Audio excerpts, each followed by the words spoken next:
Coucou tout le monde, j'espère que vous allez bien. Je vous retrouve aujourd'hui dans une nouvelle vidéo pour vous parler du challenge Le mois de la fantaisie.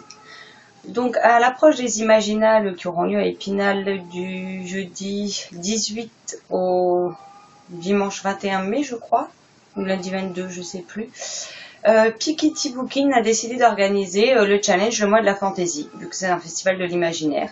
Donc il y a 3 catégories, les grignoteurs, les dévoreurs et je ne sais plus. Je vous mettrai de toute façon tous les liens utiles et la page du groupe et tout en barre d'infos. Donc dans chaque catégorie, soit on doit lire 3 livres dont un livre de fantaisie adulte. Dans la seconde, c'est 5 livres dont 2 livres de fantaisie adulte. Et dans la dernière, 7 livres dont 3 livres de fantaisie adulte. Donc comme ça, il y en a pour tous les goûts, pour tous les lecteurs, pour ceux qui lisent peu, pour ceux qui lisent beaucoup, pour ceux qui veulent tester ce genre comme moi. Et donc moi je me suis mis dans la catégorie des grignoteurs. Donc j'ai 3 livres à lire, dont un de fantaisie adulte. Donc le challenge se déroulera du 1er au 31 mai. Et donc je me suis fait une pile à lire de 6 livres. Donc c'est des auteurs qui, oui si je dis pas de bêtises, sont tous présents aux Imaginales. Donc j'aimerais lire les livres. Après j'en ai choisi 6, pas pour tous les lire, mais tout simplement parce que si jamais il y en a un qui ne me fait plus envie à ce moment-là, au moins je pourrais piocher un autre de la liste, ou si j'accroche pas à l'un, je pourrais changer de lecture. Donc on commence tout de suite avec le tome 1 du Puits des Mémoires, la traque de Gabriel Katz, ici publié chez Pocket, donc que j'avais acheté et fait dédicacer aux Imaginales l'an dernier, donc voilà. Et donc j'aimerais bien voir s'il me plaît pour acheter la suite sur place. Le second livre est un livre que j'ai gagné sur la page de l'auteur et qui sera présent, donc j'aimerais beaucoup le lire, voir si ça me plaît, toujours pour acheter la suite. Il s'agit de Dune, le tome 1, Le souffle de Manon Fargueton, publié chez Rajo. Donc qui est aussi également dédicacé, puisque du coup je les ai reçus, j'ai reçu les 3 romans dédicacés. Après c'est écrit assez gros, il fait 300 pages à peu près, donc ça devrait être vite lu. Ensuite un livre que j'arrive toujours pas à sortir malgré que je l'ai précommandé en mars et qui...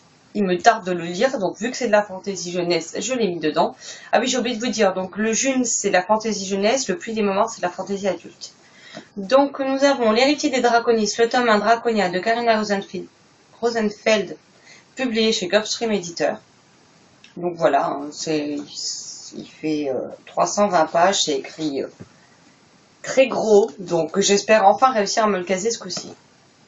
Un autre livre de fantaisie jeunesse que j'avais déjà commencé une première fois, mais que malheureusement à ce moment-là, j'avais pas la tête à ça. Donc j'ai retiré mon marque-page et j'ai décidé de le reprendre de zéro. Il s'agit de Les Outrepasseurs, le tome 1, Les Héritiers de Cindy Van Wilder, publié chez Gulfstream Éditeur. Sachant que le tome 4, Ferenusia, est sorti récemment, j'aimerais bien au moins lire le premier, voir si ça me convient et voir si j'achète la suite ou si malheureusement c'est pas une saga faite pour moi. On verra bien. Un autre livre d'une auteure présente, il s'agit d'un premier tome d'une trilogie dont j'ai les 3 tomes. Souvenirs perdus, tome 1, Étrangère de Samantha Bailly, publié chez Syros. Donc il est dédicacé parce que je l'avais acheté au livre sur la place en 2014. Ça va faire 3 ans. Donc il serait temps que je le lise. En plus c'est écrit gros, il fait 300 pages. Donc voilà, j'espère le caser. Et vu que j'ai encore beaucoup de lectures prioritaires, je sais, ça m'étonnerait que j'arrive à lire les 6. Et le dernier, toujours gagné sur la page Facebook de l'auteur avec June d'ailleurs. Il s'agit de L'héritage des rois passeurs de Manon Fargueton, publié chez Brajlon. Donc là par contre il fait presque 400 pages, mais comment vous dire que c'est écrit beaucoup plus condensé. Après de ce que je vois, les chapitres ont l'air d'être super courts, mais c'est écrit assez petit, les marges sont pas très grandes, donc je suis pas sûre d'arriver à le lire à temps. Donc voilà pour ma pile à lire. J'avais fait une photo à la base que j'avais postée sur le groupe du challenge, mais finalement j'ai enlevé un livre et j'en ai rajouté à la place. J'ai fait un mélange. J'en ai enlevé combien? Non, j'en ai enlevé qu'un. Ah oui, c'est les Outrepasseurs que j'ai rajouté à la place de l'autre qui n'est pas un auteur présent aux Imaginales, donc tant qu'à faire, j'aurai le temps de le lire par la suite.